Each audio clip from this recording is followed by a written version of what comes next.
L'Épître de Paul aux Romains, chapitre 12.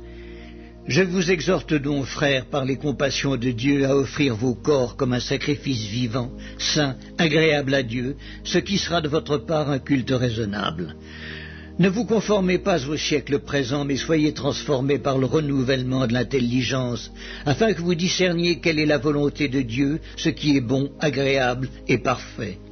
Par la grâce qui m'a été donnée, je dis à chacun de vous de n'avoir pas de lui-même une trop haute opinion, mais de revêtir des sentiments modestes, selon la mesure de foi que Dieu a départie à chacun. Car, comme nous avons plusieurs membres dans un seul corps, et que tous les membres n'ont pas la même fonction, ainsi nous qui sommes plusieurs, nous formons un seul corps en Christ, et nous sommes tous membres les uns des autres.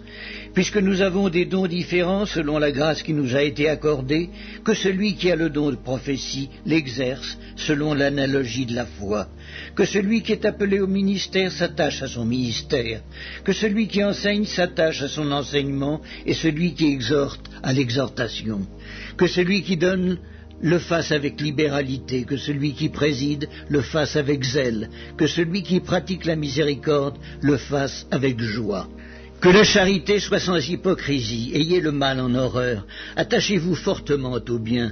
Par amour fraternel, soyez pleins d'affection les uns pour les autres. Par honneur, usez de prévenance réciproque. Ayez du zèle et non de la paresse. Soyez fervents d'esprit, servez le Seigneur, réjouissez-vous en espérance, soyez patients dans l'affliction, persévérez dans la prière, pourvoyez aux besoins des saints, exercez l'hospitalité. Bénissez ceux qui vous persécutent, bénissez et ne maudissez pas. Réjouissez-vous avec ceux qui se réjouissent, pleurez avec ceux qui pleurent. Ayez les mêmes sentiments les uns envers les autres. N'aspirez pas à ce qui est élevé, mais laissez-vous attirer par ce qui est humble. Ne soyez point sages à vos propres yeux. Ne rendez à personne le mal pour le mal. Recherchez ce qui est bien devant tous les hommes. S'il est possible, autant que cela dépend de vous, soyez en paix avec tous les hommes. Ne vous vengez point vous-même, bien-aimés, mais laissez agir la colère, car il est écrit « À moi la vengeance, à moi la rétribution, dit le Seigneur. Mais si ton ennemi a faim, donne-lui à manger. S'il a soif, donne-lui à boire.